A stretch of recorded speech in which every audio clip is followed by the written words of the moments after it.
Hoje, então, vamos começar a falar sobre renascimento, sobre reforma, que são acontecimentos importantes na história do mundo contemporâneo, porque eles estão na raiz, estão na origem, na verdade, estão na raiz, na origem das grandes transformações que terão lugar no mundo contemporâneo.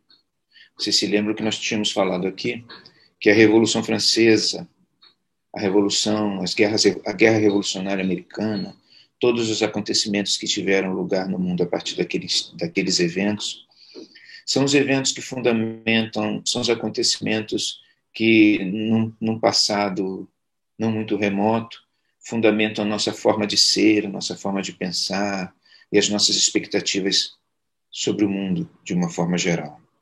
Então, mas para isso nós temos que voltar a acontecimentos anteriores que, de alguma forma, influenciaram esse processo. E o Renascimento, a Reforma, todos esses acontecimentos que tiveram lugar entre os séculos XV e XVI são acontecimentos memoráveis, porque eles expressam uma inquietude, uma transformação existencial que vai ter efeitos a longuíssimo prazo na consciência das sociedades, não só ocidentais, mas nas sociedades como um todo no mundo. Os ecos disso não dizem respeito apenas à Europa. Elas influenciaram, destruíram impérios, destruíram civilizações. Então, são coisas importantes assim. Vocês sabem que o historiador, o ofício do historiador, ele é um ofício permanentemente imerso em frustrações. Isso não estou falando só dos historiadores do nosso tempo, mas de todos os historiadores, de todos os tempos. As tentativas que nós fazemos sempre para entender o passado, e por isso eu discordo totalmente do que às vezes é dito no Facebook, tem uns memes, né, no Facebook, que nós temos que entender o passado para compreender o presente e projetar o futuro, ou para compreender o presente nós temos que ler e entender o passado. Essas frases, elas não são, infelizmente, factíveis, elas não têm uma realidade comprovável no estudo da história. Porque o estudo da história, e aí a gente pode pegar todos os historiadores, todos aqueles que se dedicam ao estudo do passado, ela sempre esbarra a afirmação, as afirmativas sobre o que aconteceu no passado, sempre esbarram no surpreendente do momento. Quer dizer, por mais que as pessoas tenham uma visão do passado lógica, racional, e que permita a elas estabelecer algum tipo de juízo sobre os acontecimentos que possam, neste momento, afirmar com alguma segurança alguma coisa sobre o que está acontecendo, o surpreendente sempre se coloca.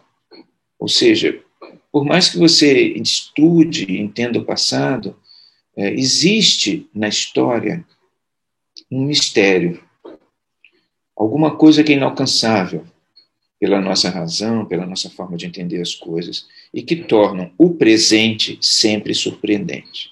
Consequentemente, o futuro é sempre uma incógnita. É claro que você pode, e isso desde tempos remotos, determinados padrões, determinados conceitos míticos. O mito é exatamente isso. O mito é uma experiência exemplar que se repete. E você pode entender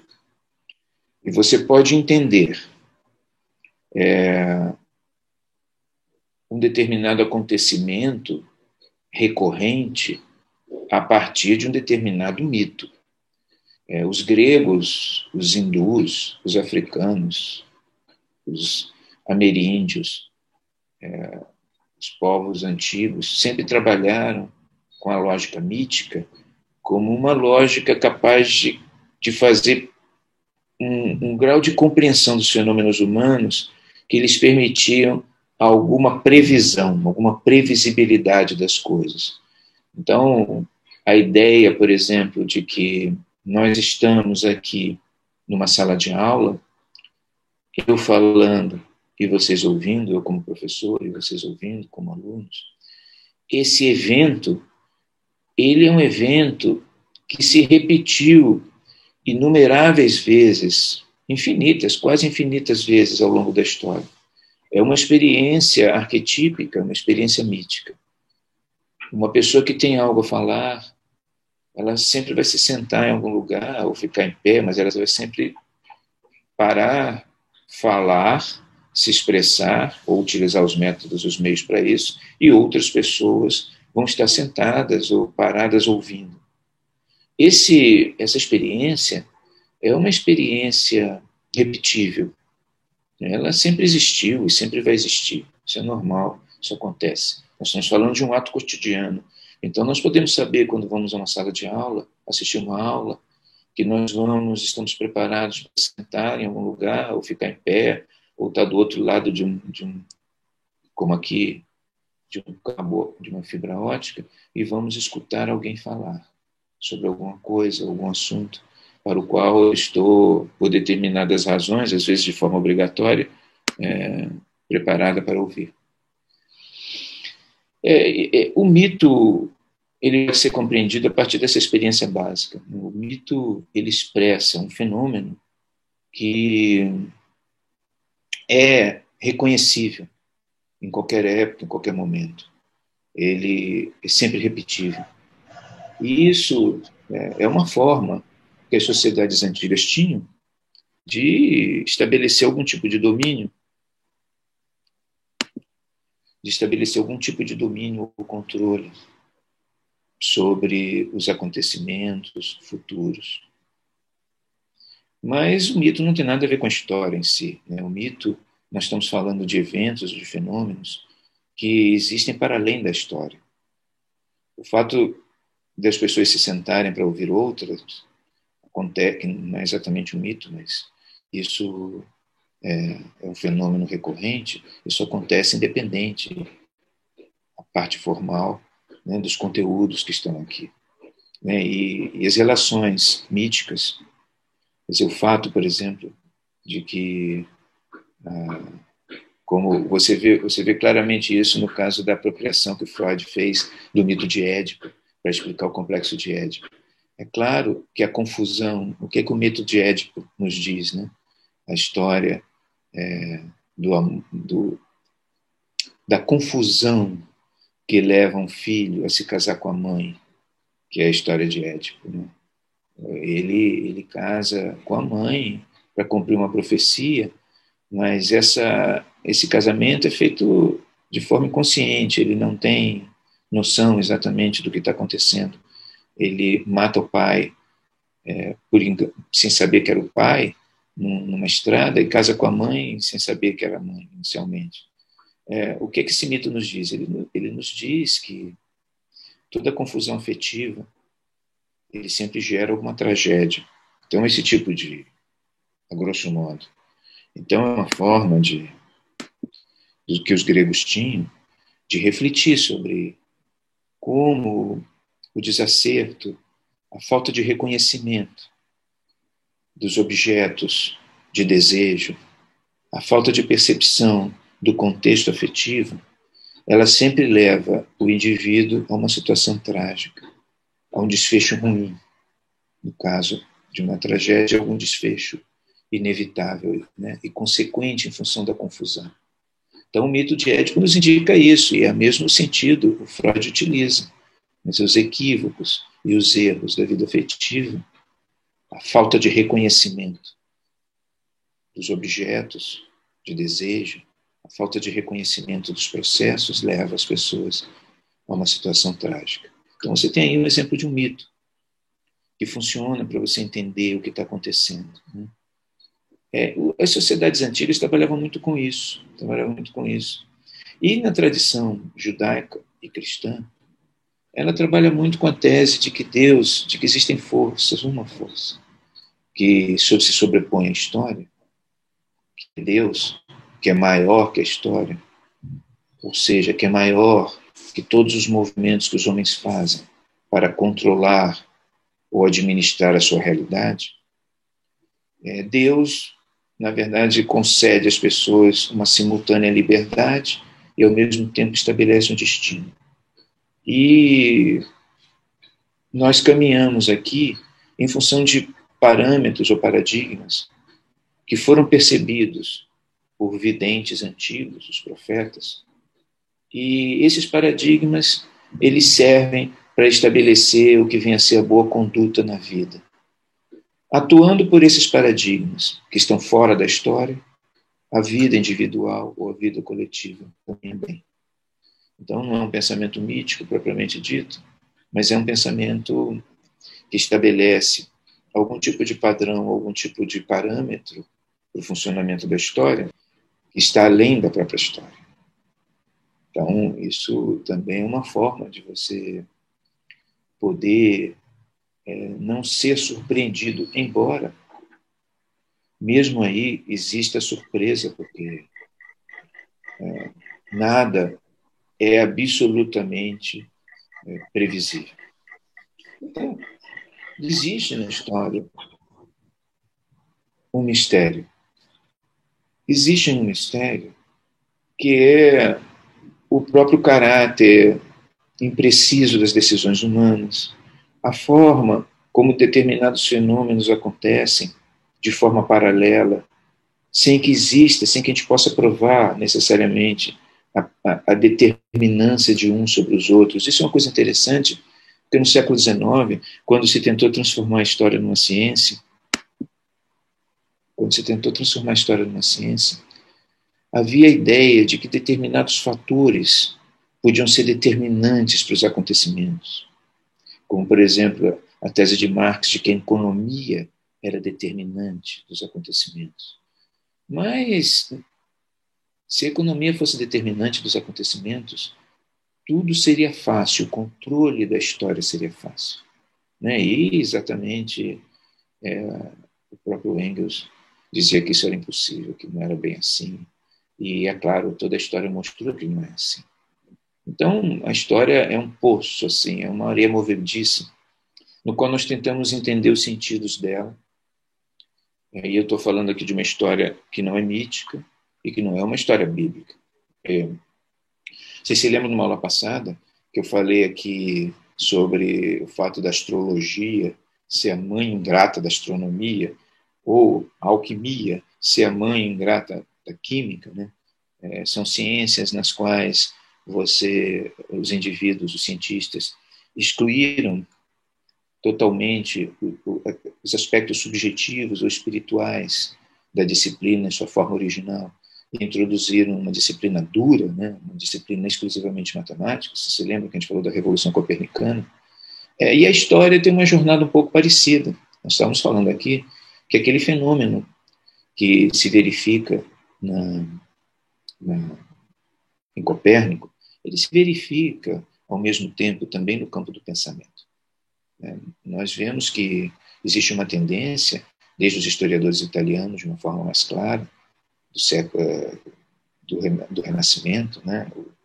O Leonardo Bruni e o Maquiavel, existe uma tendência ali para retirar da análise da história elementos que não sejam humanos, né? Elementos que sejam míticos ou elementos que sejam religiosos. Então, a história, de certa forma, guarda alguma relação com a história bíblica, assim como a química guarda uma relação com a alquimia. Só que a história bíblica, só que a história, como nós a entendemos hoje, ela nunca conseguiu se tornar uma disciplina dura como a química, ou como a física, ou como a astronomia. Né? E as tentativas nisso fracassaram, porque a história, volto a repetir, falei isso na última aula, ela lida com uma quantidade de variáveis tão absurda e com processos tão misteriosos e estranhos que muitas vezes os historiadores eles se veem forçados, e isso vai acontecer de certa forma na psicologia com Freud, eles se veem forçados a recorrer aos mitos ou a recorrer à história bíblica para entender alguma coisa, porque as experiências exemplares míticas ou as experiências exemplares bíblicas, elas continuam se repetindo.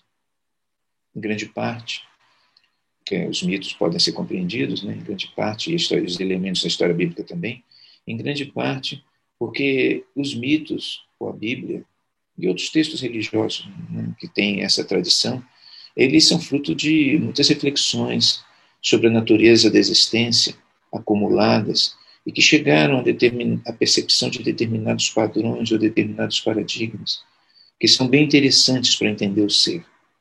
Mas a história, de qualquer forma, ela continua sendo misteriosa e enigmática. E as diferentes tentativas teóricas que foram feitas desde o século XVI até os dias de hoje, elas se demonstraram incapazes de transformar a história numa disciplina cientificamente dura. Pelo contrário, elas só mostraram que a história não é uma ciência, né, como é a ciência física ou a química, e ela está permanentemente lidando com perplexidades. Perplexidades no nosso tempo e perplexidades no passado. Nós estamos falando aqui desses momentos fundadores do mundo contemporâneo, então nós nos aproximamos a isso, e esses acontecimentos, né, os acontecimentos do século XVI especialmente, a reforma religiosa, os descobrimentos, eles tiveram implicações tão profundas sobre a consciência humana. E são acontecimentos que tiveram lugar na Europa, mas tiveram uma implicação tão profunda sobre a consciência humana como um todo, que são produzidos, que rios de tinta foram gastos em refletir sobre esses eventos. Rios de tinta. Os historiadores, desde o momento em que esses acontecimentos passaram a ser objeto de reflexão, os historiadores escreveram as mais variadas versões e visões sobre o que aquilo foi, sobre o que significou. Você vê Lutero, por exemplo, Martim Lutero. A resistência contra o poder da Igreja na Europa ocidental, da Igreja romana, é a própria história da Igreja católica na Europa ocidental. Você não tem, embora os bárbaros, os reinos bárbaros, depois da queda do Império Romano, depois que eles ocuparam a Europa ocidental, depois que eles impuseram seus estados sobre os povos que ali viviam, os francos, os visigodos, os ostrogodos, embora eles tenham imediatamente, então logo eles perceberam suas fragilidades doutrinárias do ponto de vista da política e do sistema jurídico, e principalmente quando eles perceberam a sua falta de legitimidade, é claro que eles imediatamente correram para Roma. E o papel que o Papa exerce na história medieval, desde o momento em que os reinos bárbaros buscaram a sua consolidação institucional, foi a de estabelecer uma fonte segura para a legitimidade do poder.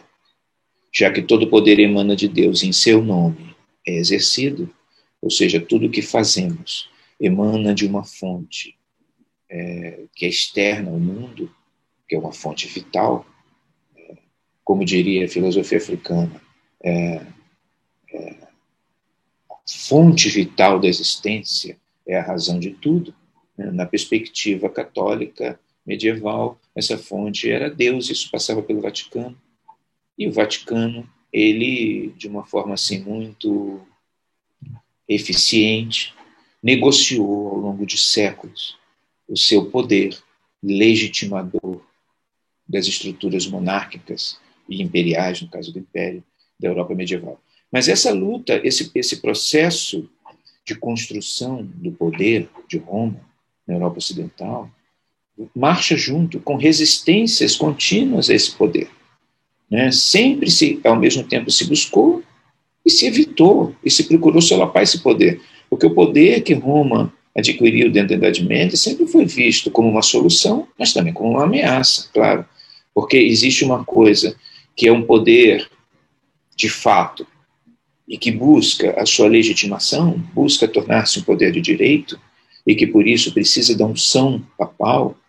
E outra coisa é um poder de direito que tem que lidar com a emergência de poderes de fato que não são ungidos pelo poder papal e que precisam ter algum tipo de unção, porque naquela época só se entendia a unção do poder através da unção religiosa, e que precisavam ter algum tipo de unção religiosa.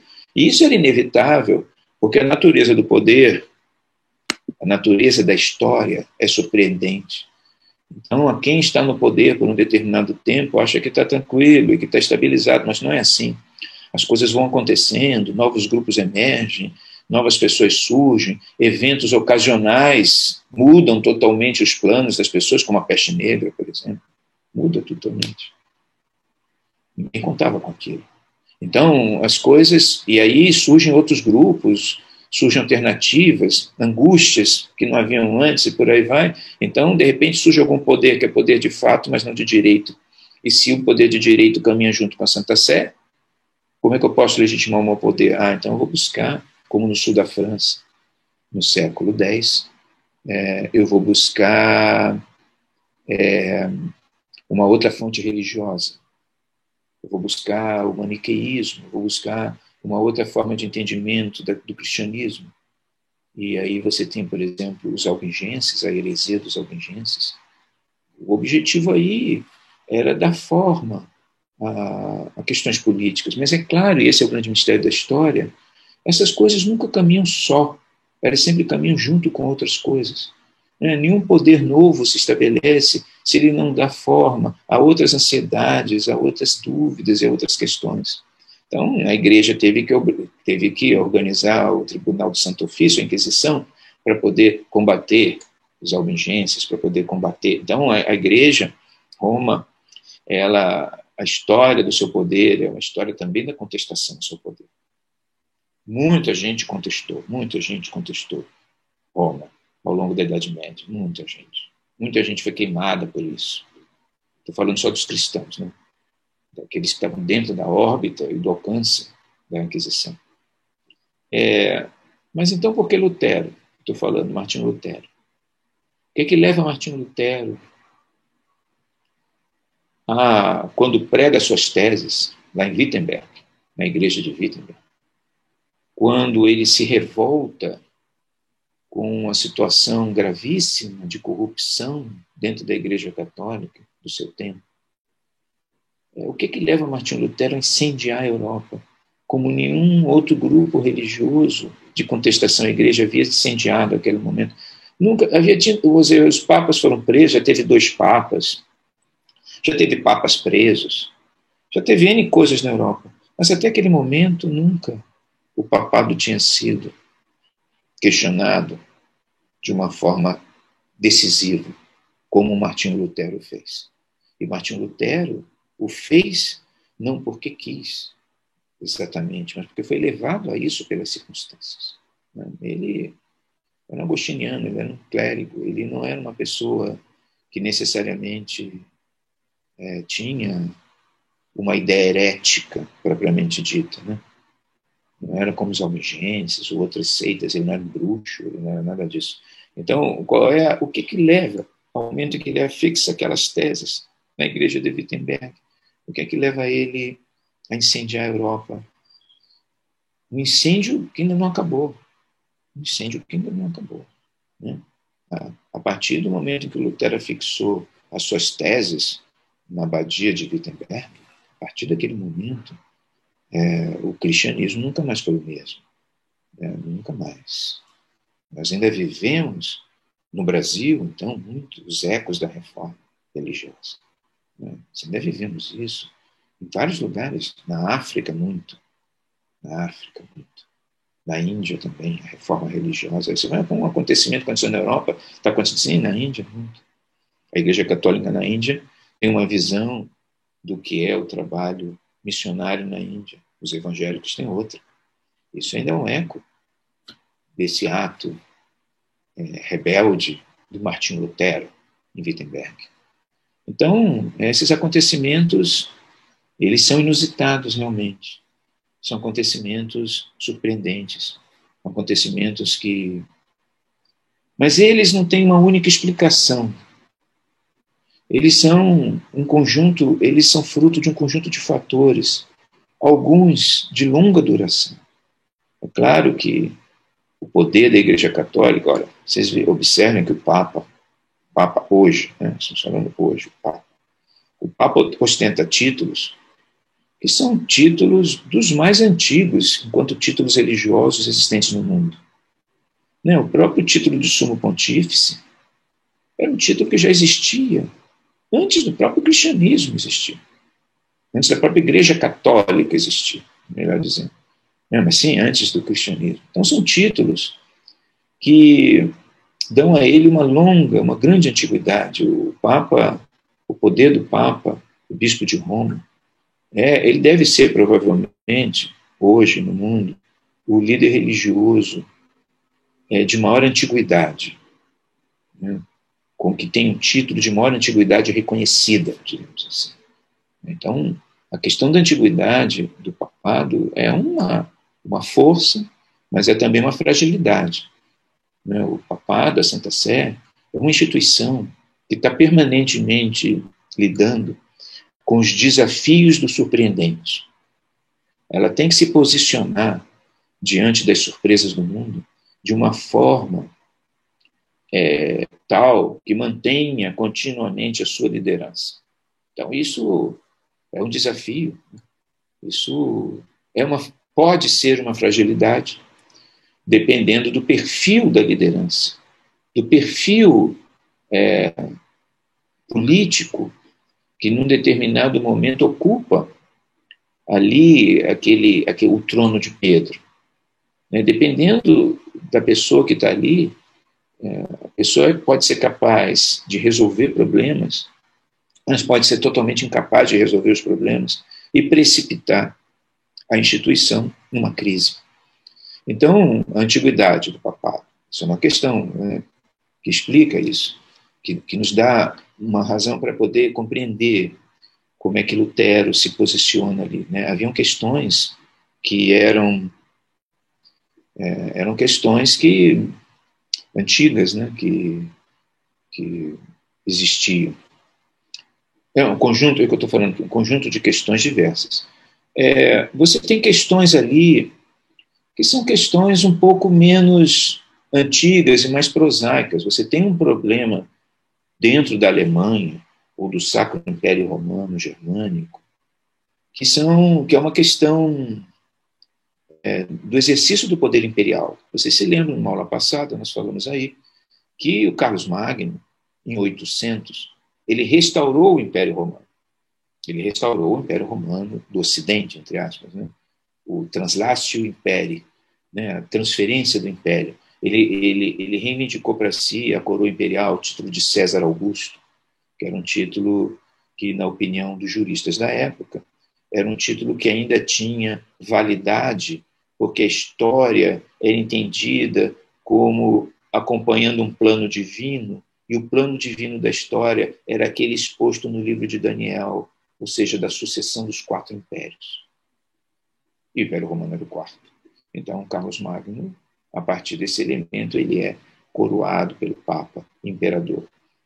A região na qual o Império passou a ter a sua área primordial de atuação, a região da Germânia, é uma região muito complicada do ponto de vista político. Os imperadores sempre tiveram problema na consolidação do seu poder. Eles eram eleitos, né? Eles passaram a ser eleitos a partir de determinado momento. Eles precisavam conciliar com os príncipes alemães. Havia aí toda uma história de uma arquitetura política dentro do Sacro Império Romano Germânico, que era uma história complicada e que explodia, às vezes, em crises e conflitos internos permanentes. Os interesses locais, na Idade Média, nós tivemos isso na época da controvérsia das investiduras, né, quando o imperador rompeu com o Papa, né, porque ele achava que ele poderia ser imperador independente do Papa, né, e essa é uma questão existente, mas, para além disso, os imperadores, né, do Sacro Império, eles tinham que conciliar com os príncipes. E, além disso, existia o problema da igreja no Sacro Império. Né? A entrada da igreja via o imperador e via suas propriedades e os direitos que ela tinha dentro do Sacro Império muitas vezes prejudicavam interesses locais. O imperador podia até ser leal ao Papa, nem sempre era, mas podia até ser. Mas isso não garantia que os príncipes que o sustentavam, ou os príncipes que faziam parte daquela área toda do Sacro Império, fossem satisfeitos com as políticas do imperador e com o Papa. Isso eram questões antigas que vinham desde a instalação do Sacro Império Romano. Então, eram problemas políticos recorrentes na história do Sacro Império. Então, quando Lutero afixa aquilo ali, ele está, por uma razão circunstancial, unindo um longo processo de crítica ao papado a um processo local de crítica ao papado por outras razões. E, é claro, há outros fatores também. Você vê, aquela região, especificamente, era uma região onde, desde o século XVI, desde o século XV, você tinha tido um florescimento universitário importante. Ali mesmo em Wittenberg, você tinha uma universidade, a Universidade de Wittenberg, que era importantíssima. Lutero deu aula lá, aquele Giordano Bruno chegou a dar aula lá. Uma universidade tinha grandes questões. Então, você tinha, a partir de determinado momento, nós falamos sobre isso aqui na última aula, o desenvolvimento de um pensamento novo, inovador, que não é só um pensamento inovador no sentido de que colocava novas questões sobre a realidade, sobre o mundo. Não. Nós estávamos ali vivendo a Revolução Copernicana. É uma coisa muito mais grave, nós falamos sobre isso aqui. O que aconteceu ali, a partir de Copérnico, e diríamos a revelia dele, porque ele não é propriamente responsável por isso, mas o que aconteceu a partir dali foi uma grande transformação no entendimento do mundo, por parte dos cientistas, e dos homens de conhecimento. E isso teve efeitos sobre outras pessoas que não faziam parte desse mundo. Isso teve efeitos sobre a economia, isso teve efeitos sobre as ansiedades das pessoas. E aí nós também podemos dizer que dentro disso há outros fatores também que determinaram isso, muitos fatores até absolutamente desconhecidos para nós, misteriosos. Porque o fato é que já há algum tempo antes, já nos séculos XIII, nos séculos XII, você tinha, em algumas regiões da Europa, certas inquietudes existenciais, certas ansiedades políticas, certas preocupações de cunho espiritual e religioso, que já apontavam ou demonstravam a existência de uma tensão qualquer, prenunciavam de alguma forma a Revolução Copernicana e os seus efeitos. Né? E a Revolução Copernicana, várias coisas ali estão implícitas, né, e decorrem dela. Tanto que, inicialmente, o livro de Copérnico não foi recebido com a seriedade que ele merecia. As pessoas acreditaram que ali realmente tinha alguma coisa de absolutamente revolucionário em curso, mas não conseguiam mensurar exatamente o que era aquilo. Porque também tem outra coisa. Afirmar que a Terra gira em torno do Sol, muitas pessoas já afirmaram isso antes de Copérnico. O tema em si de Copérnico não é uma novidade. A novidade em Copérnico é o fato dele não apenas afirmar isso e provar, pela matemática que ele tinha na época, né? Mas é o fato disso ter sido recebido e causar uma revolução. Essa que é a questão. Né? Porque na Grécia já se sabia, muita gente já sabia disso, muita gente postulava, muita gente, de forma reservada, tinha cálculos a respeito disso, mas a questão é que ele foi recebido. E por que ele foi recebido? E por que isso causou um impacto tão grande? Claro, devido às expectativas que existiam, né? Ansiedades que existiam, coisas, então o livro dele ele não foi recebido assim imediatamente. Quando as pessoas se deram conta do que aquilo significava, começou, como nós falamos na última aula, uma grande guerra universitária a respeito do tema. Uma questão importante ali de Copérnico é que Copérnico, vocês vejam, existia uma lógica aí, um modelo, nós falamos aqui, o grande encadeamento do ser, como disse Arthur Lovejoy, o grande encadeamento do ser. As pessoas se entendiam, isso é um pensamento dominante, como inseridas dentro de uma hierarquia de qualidades. Eu, ao longo da minha vida, eu ascendo espiritualmente, eu, ascendido espiritualmente, sou superior a uma pessoa inferior espiritualmente a mim. Os animais são espiritualmente inferiores aos seres humanos, menos os cães, é claro, e os gatos, mas tudo bem.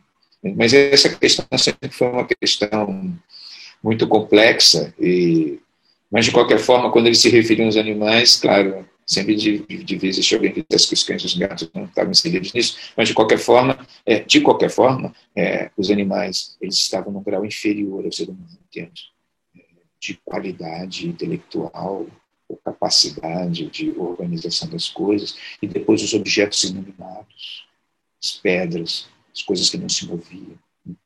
E isso tinha uma hierarquia espiritual.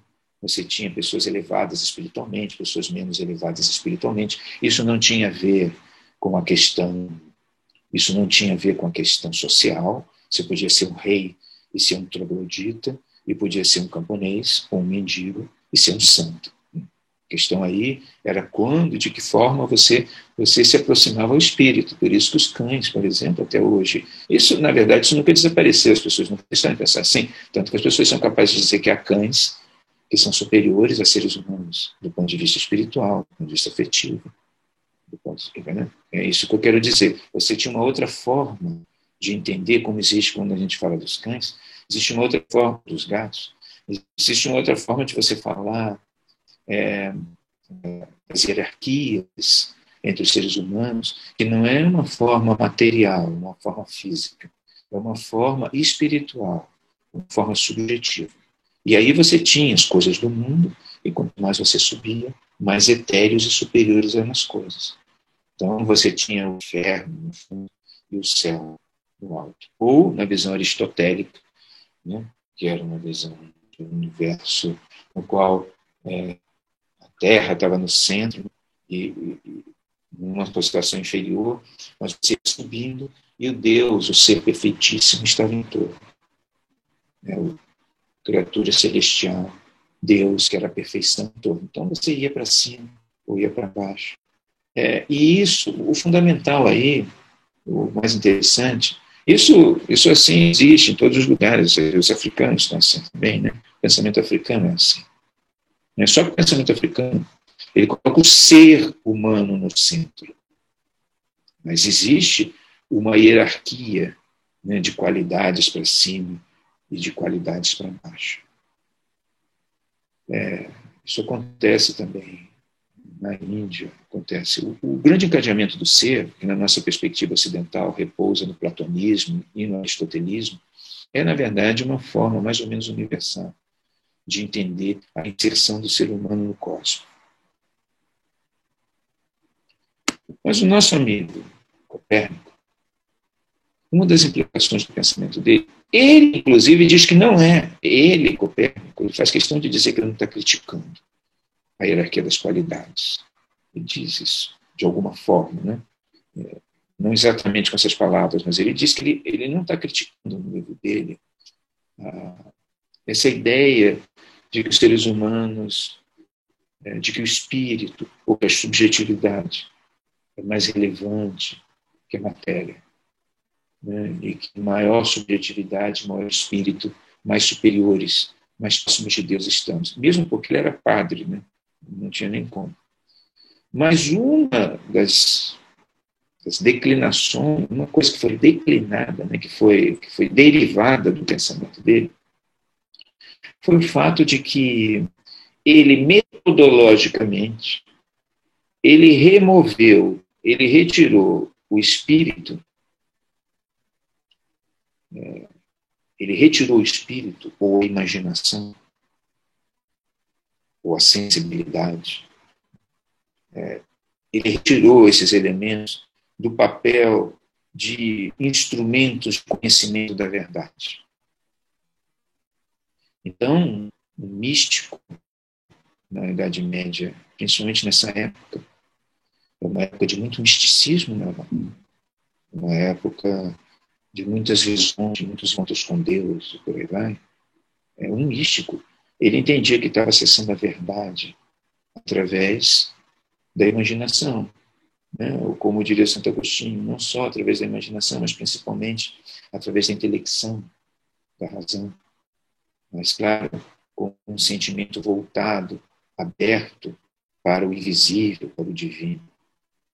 Mas o Copérnico quer dizer que verdade, verdade mesmo, é aquilo que é constatado através dos números.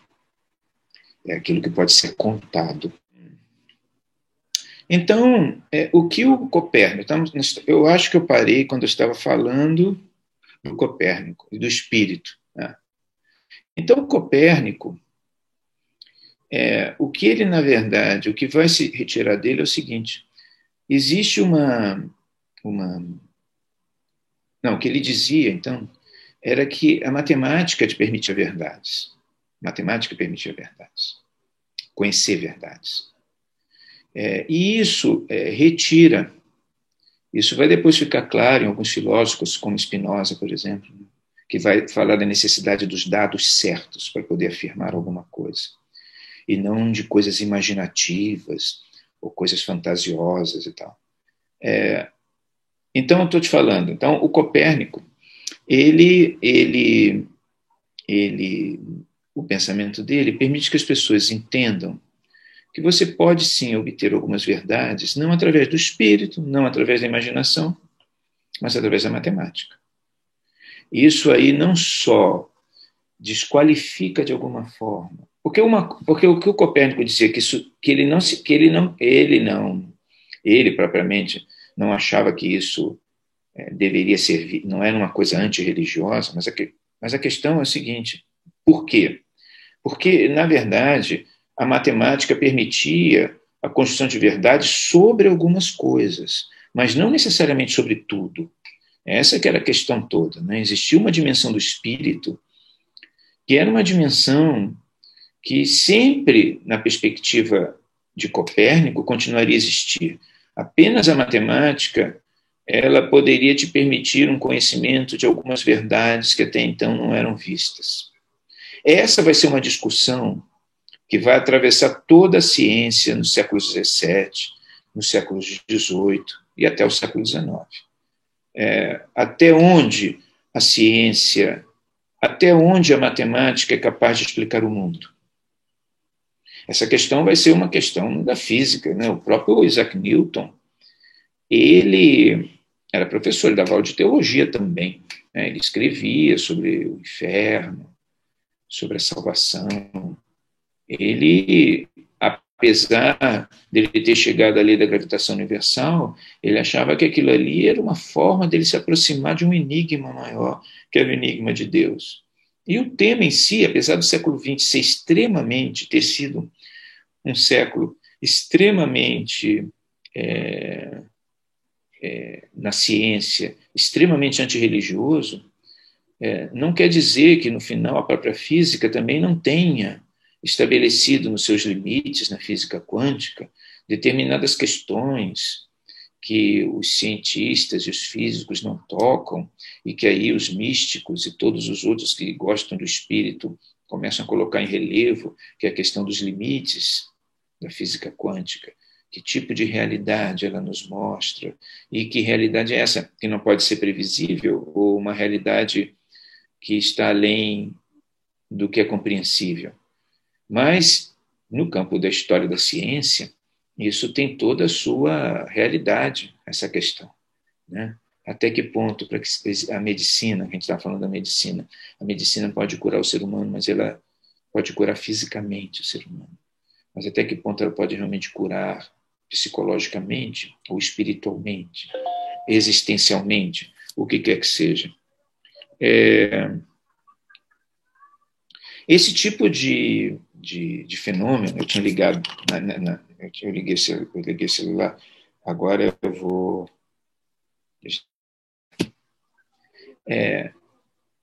Agora, essa história tinha outras implicações também.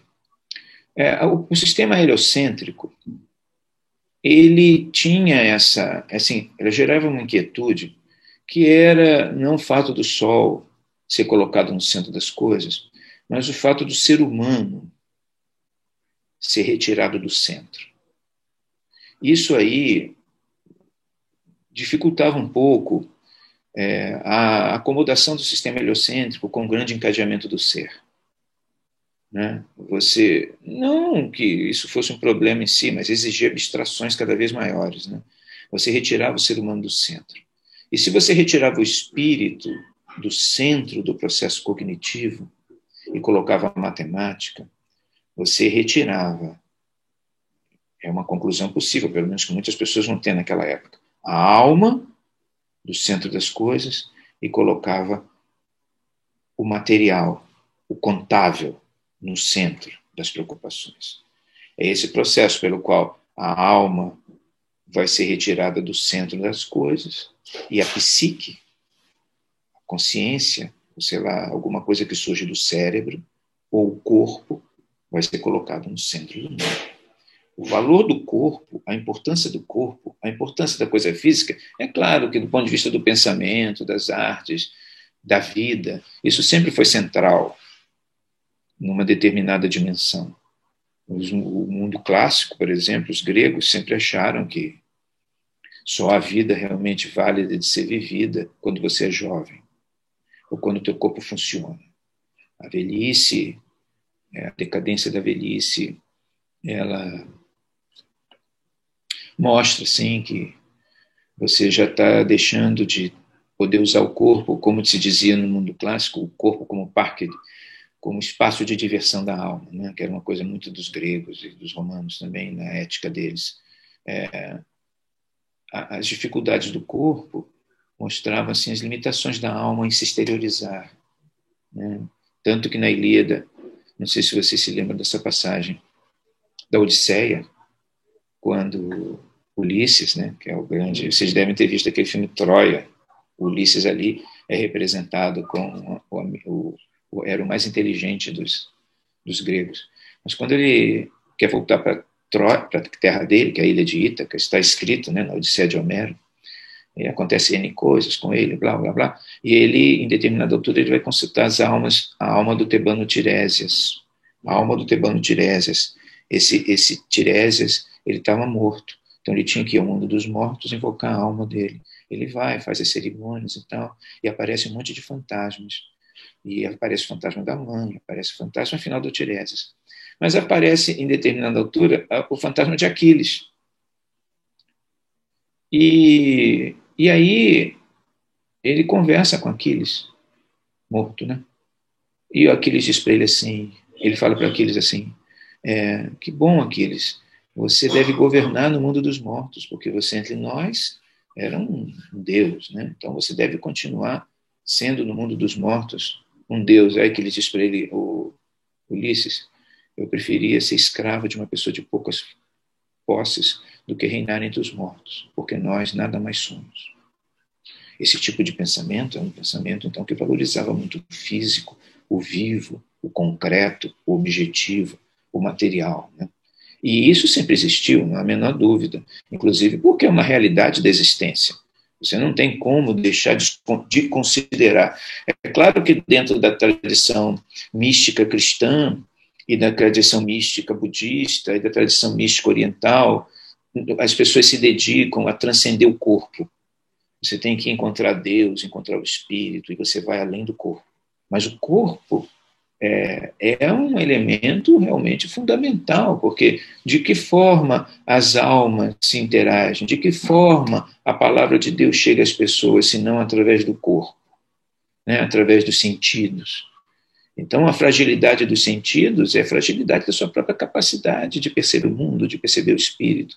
Então, essa questão da matéria e do espírito é uma questão eterna do ser humano. E no pensamento ocidental nem se fala, isso aqui não é curso de filosofia, mas se vocês forem lá em Platão, tá, isso se desenvolve ao longo de todo o pensamento. Mas o que acontece em Copérnico é que muitas pessoas entendem que é necessário você afastar o espírito e se dedicar ao corpo. Isso aí é uma coisa que acontece independente é um movimento que está acontecendo naquela época, independente de Copérnico, na verdade. Né? Copérnico é uma modulação desse processo. É uma modulação desse processo do ponto de vista da ciência. Mas você já tem na arte dessa época essa preocupação com o corpo, com a matéria, com as proporções, com a matemática do visível, com a matemática do equilíbrio. Se vocês pegam, por exemplo, Leonardo da Vinci, vocês vão ver que o Leonardo da Vinci ele faz medições do corpo. Vocês conhecem aquela famosa representação das proporções do ser humano?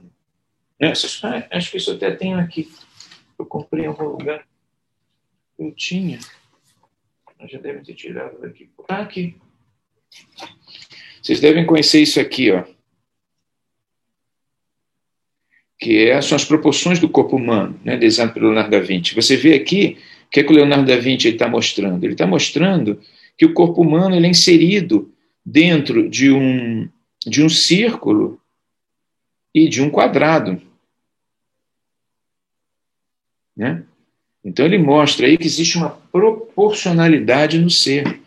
A ideia de que o pensamento de Copérnico ele tem, acima de tudo, implicações políticas, tem um certo sentido, mas, na verdade, o pensamento de Copérnico é fruto de um movimento maior que está além da política.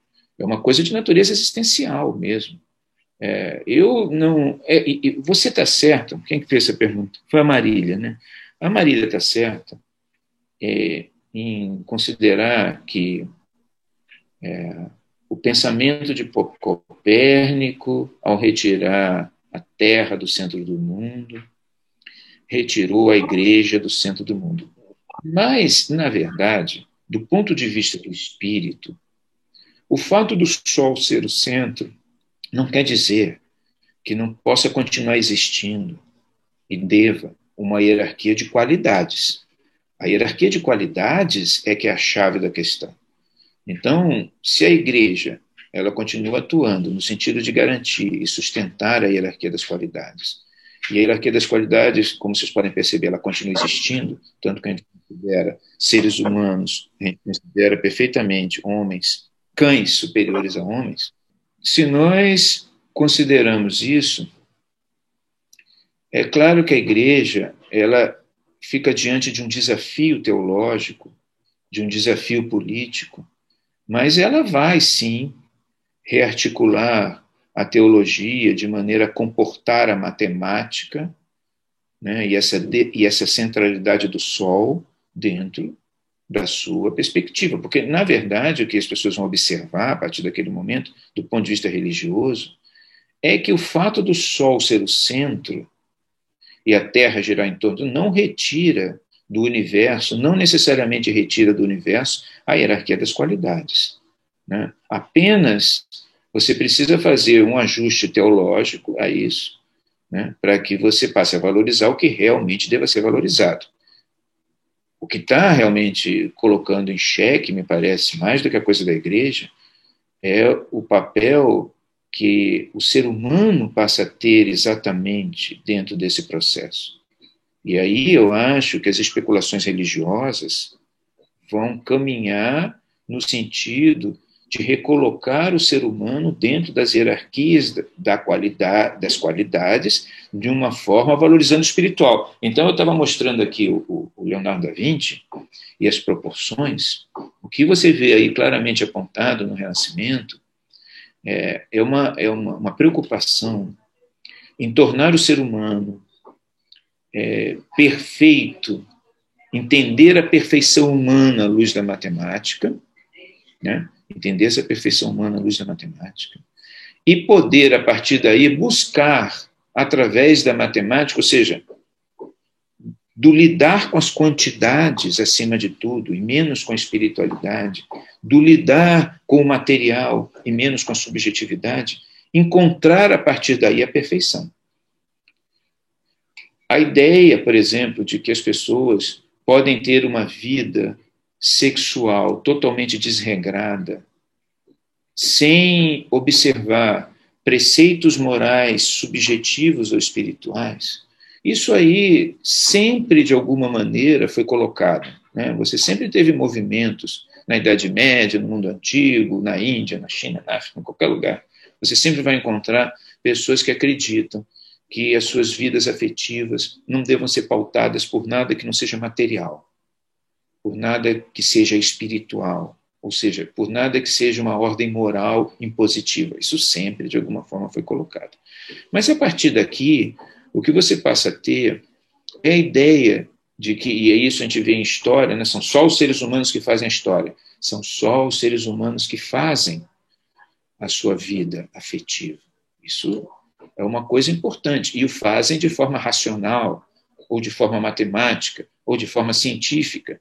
Esse pensamento, ele está, de certa forma, em germe aqui, nessa proporção dos seres humanos, na visão do nosso amigo Leonardo da Vinci. Quer dizer, nós podemos entender o ser humano através do espírito, ora, mas aí Maquiavel que vai dizer isso, ora, mas através da moral, através do espírito, através de Deus. Maquiavel dizia assim, né? A história é determinada por dois tipos de causas: as causas essenciais, Deus, e as causas secundárias, que são causas humanas. Como é que nós podemos entender os seres humanos pelas causas primárias ou pelas secundárias? Ora, o que o Maquiavel vai dizer assim, pelas causas primárias é muito complicado, porque o que Deus diz, para uns é uma coisa, para outros é outra. Uma hora é assim, outra hora é assado. As causas secundárias, nós, nisso acreditava Maquiavel, podemos controlá-las, entendê-las. Então, esse momento, então, é um momento de muita seria uma época de muita transformação na forma do ser, e grande parte das transformações econômicas do período tem a ver com isso. Tem a ver com isso. O fato das pessoas estarem totalmente obcecadas no final do século XV, no princípio do século XVI, por especiarias, e isso é uma coisa assim notável na história da humanidade, né? Os indianos comem comida com especiarias há milênios. Se você já comer comida indiana, por natureza, é uma comida temperada. Os europeus, não muito, a comida deles não era muito temperada, mas quando eles se tomam de paixão pelas especiarias, eles são tomados de uma paixão tão absoluta que equivale ali a formar o motor das atividades humanas, torna de tanto um pecado, o da gula, no motor das atividades humanas.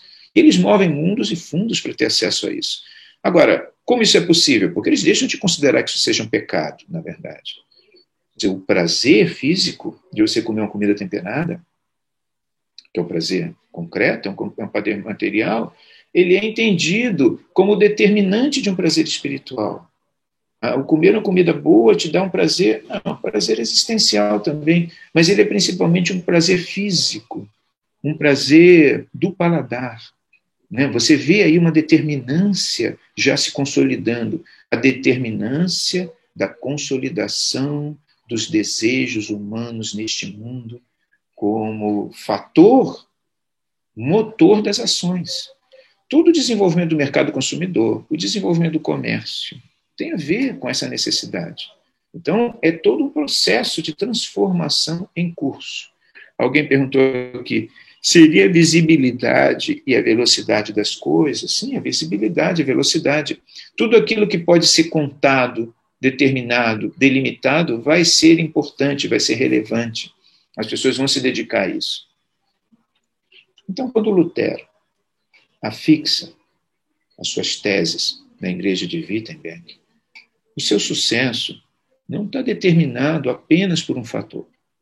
Não são os príncipes alemães, porque às vezes a gente lê nos livros, os príncipes alemães, em qualquer livro você lê isso, porque realmente é verdade. Os príncipes alemães veem em Lutero um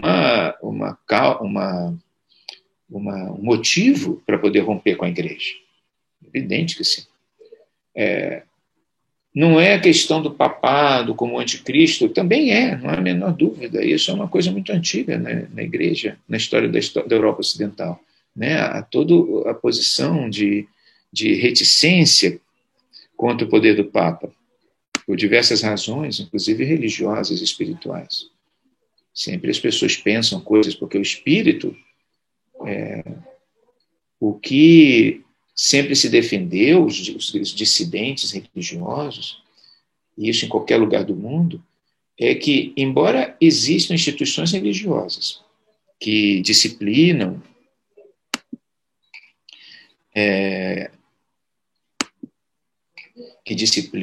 que estabelecem a maneira de você se aproximar de Deus, que precisam ser mantidas financeiramente, que têm o poder de legitimar os poderosos e por aí vai, embora tudo isso exista, o religioso sempre terá a dimensão de que, apesar disso tudo, existem coisas eternas, espirituais, que sobrevivem apesar de tudo isso, porque os poderes humanos acabam, os reis morrem, as instituições desaparecem, os padres, os papas, os pastores morrem, o dinheiro que foi usado se dissipa, as instituições, com o tempo, precisam de reformas, são demolidas e são construídas outras. Então, a mente religiosa sempre, de alguma maneira, vai colocar a ideia de que o espírito é livre do mundo. Então, sempre vão existir dissidências. Sempre vão existir dissidências religiosas. A liberdade do espírito é uma liberdade que nenhum religioso pode negar, no fundo. Nenhum papa, ninguém pode negar nenhum religioso pode negar que o espírito, na verdade, ele é incontrolável, que ele está além do mundo. Então, por que eu devo, nesse momento em que eu estou profundamente perturbado com o fato? Porque aí também tem uma outra questão da reforma. Isso depois vai ficar claro na chamada reforma católica. Uma coisa como essa do Leonardo da Vinci, né, uma medição, uma matematização do corpo, uma racionalização da experiência corporal, física. Uma coisa como essa, ela potencializa a vida do homem no mundo. Ela torna a vida humana no mundo fascinante, mais fascinante do que parecia ser. Ela faz com que nós nos entreguemos a esse mundo. É isso que eu estou falando agora, inclusive. Tudo isso que acontece no mundo é delicioso, na verdade. Eu posso comer, me alimentar muito bem, eu posso encontrar justificativas, as mais diversas possíveis, para o meu corpo ser satisfeito de todas as maneiras possíveis. Tudo isso que está acontecendo é importante. Mas muitas pessoas, não diria todas, mas muitas, têm aí uma necessidade do espírito, de alguma coisa que esteja além, porque por mais que esse mundo seja matematizado, por mais que ele seja controlado, ele é transitório, ele é eventual, ele se fragmenta, né? É uma questão filosófica. Então, eu tenho que ter alguma dimensão em mim que possa me permitir viver a fragmentação e continuar a ser eu mesmo. E para muitas pessoas, isso é o espírito, é a religião, é Deus. Então, o problema de Deus, esse período, ele longe, você pode até estar tirando a igreja do centro do mundo, está fazendo o que quiser fazer com relação a isso, transformando, criando a primazia das quantidades sobre as qualidades, da matemática sobre o espírito, tudo isso você pode estar fazendo. Mas isso gera uma inquietude espiritual em muitas pessoas. Eu diria até na maioria das pessoas. Essa inquietude espiritual, ela tem que ser solucionada. Então você pode ter príncipes apoiando, pode achar que o Papa é a pior coisa do mundo, você pode ter todo tipo de visões sobre as coisas. Mas quando Lutero fixa as teses dele na igreja de Wittenberg, ele incendeia a Alemanha porque ele está respondendo a uma ansiedade espiritual ampla numa era de transformações. As pessoas, elas querem ter uma solução. Tudo bem, vocês estão transformando o mundo num mundo de quantidades. Vocês estão dizendo que a matemática só explica as coisas. Mas como fica o meu espírito? Como fica a minha relação com Deus, ou com o eterno? Eu tenho que viver a fragmentação permanente do mundo? Não estou dizendo que são todos, mas uma grande parte das pessoas pensam assim. Então, a resposta, a gravidade da resposta que Lutero tem às suas teses mostra que essa era uma questão daquele tempo. Não eram só os príncipes. Era uma ansiedade existencial das pessoas. Como é que eu posso me relacionar com Deus? E Lutero vai dizer, não. Você pode continuar se relacionando com Deus, sim, independente da igreja não ser mais o centro. Independente da corrupção da igreja. Deus fala aos seres humanos diretamente. Deus é o eterno nessa transitoriedade do mundo. Então, esse discurso, o discurso da reforma, ele tem um impacto profundo naquela época, porque havia uma expectativa, as pessoas esperavam alguma coisa assim. Tanto que Lutero, ele vem, e logo depois vem Santo Inácio de Loyola, dentro da Igreja Católica, quer dizer, oferecendo as mesmas soluções, análogas soluções, né? Oferecendo soluções espirituais para uma era de fragmentação existencial. Então, a era das matemáticas, que é essa era que nós vivemos, ela amplia a capacidade humana de conhecimento e de existência e de vivência das coisas. Mas ela também gera um abismo, um fosso entre o mundo e o espírito, que exige respostas de natureza espiritual. Os movimentos religiosos a partir de Lutero, e aí vou dizer a vocês, não é só a igreja ocidental, não é só no cristianismo. Aonde chegar o império da matemática, chegará a uma crise existencial. É assim na China, é assim na Índia, é assim na África, é em todos os lugares. Porque existem pessoas que realmente, aparentemente, vivem sem o espírito. Existem pessoas que conseguem viver sem essa questão. Mas uma grande maioria tem uma visão sobre a fragmentação do mundo, sobre a tristeza do mundo, né, que é natural do mundo, que exige algum tipo de resposta, que exige algum tipo de reflexão, ou de percepção de uma realidade que seja superior a essa. Quer dizer, o mistério do mundo que ele existe, ele é, para muitas pessoas, construtor de identidade. O mistério do mundo, ele constrói uma identidade. Porque, na verdade, a nossa identidade é construída realmente por esse mistério. Então o que Lutero faz é dar corpo. E o que Lutero dirá é muito simples, na verdade.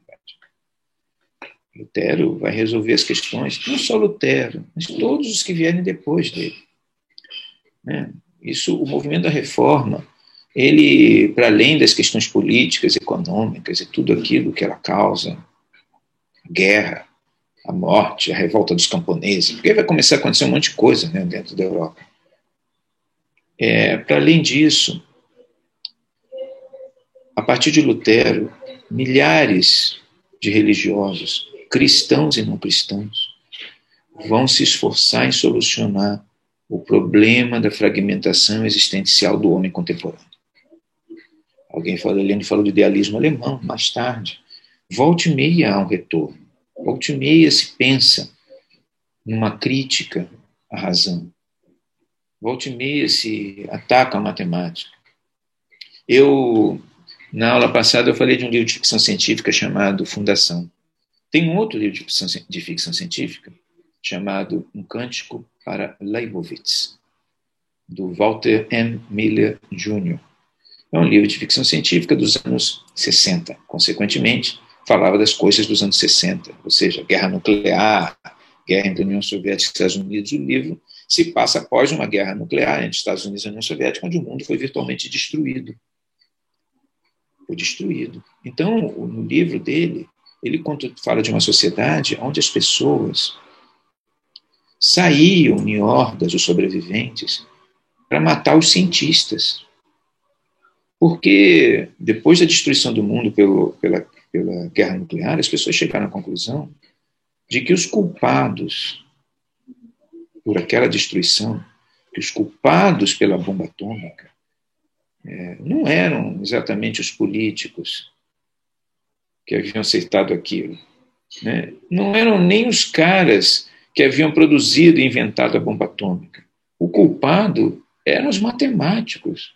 Aí nós diríamos assim, eu não me lembro se ele fala isso no livro, mas eu diria que o culpado era Copérnico. Então, as hordas saem em multidão, destruindo os centros científicos, destruindo e matando os cientistas. O livro se chama Cântico para Leibowitz, porque Leibowitz era, parece que, um projetista, um matemático, que, bom, ele é canonizado, tá, por algumas razões que contam no livro. Mas então, o que esse livro fala, assim, de uma forma metafórica, é que a tragédia existencial do homem contemporâneo, que é uma tragédia existencial, não há a menor dúvida, não existiria o tráfico mundial de drogas se isso não fosse uma tragédia, né?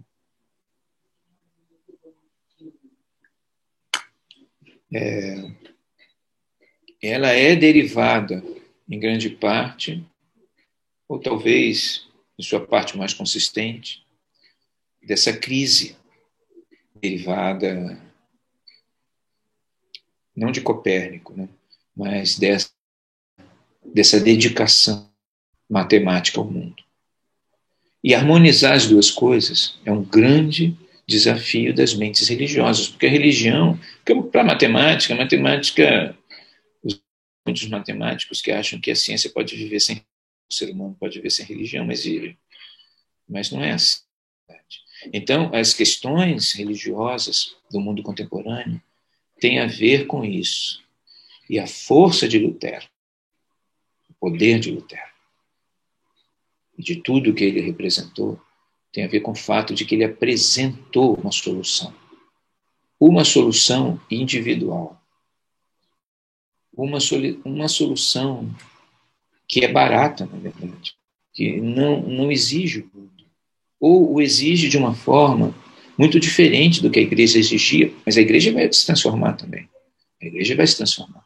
Então, Lutero aponta um caminho que é um caminho de solução dos dramas existenciais na era da razão, na era das matemáticas, na era das quantidades.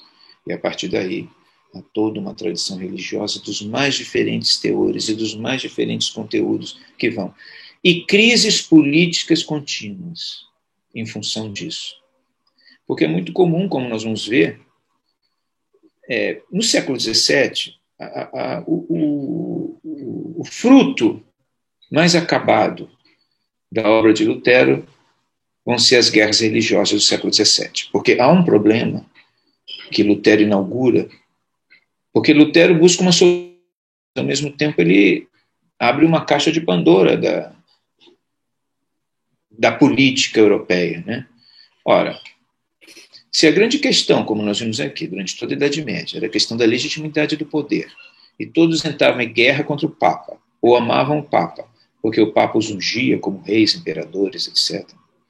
Se você diz que a Igreja Católica não tem mais esse poder de legitimar poderes, mas ao mesmo tempo você diz que todo poder emana de Deus em seu nome exercido, você faz a seguinte pergunta: quem é, então, que vai legitimar os poderes na Europa? Naquela época todos achavam que era Deus. Mas se não é a igreja responsável por isso, quem é? Então, entre as diversas questões que são abertas pela reforma, está a da legitimação do poder político. E isso vai abrir caminho para as guerras religiosas do século XVII.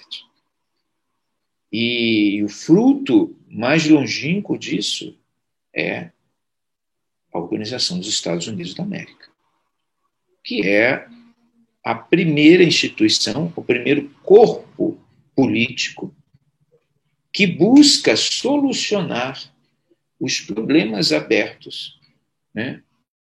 Era das racionalidades, era das matemáticas, em vários campos, inclusive, porque os fundadores dos Estados Unidos, muitos deles eram filósofos, e muito práticos, e protestantes, né? Em sua maioria, ou uma.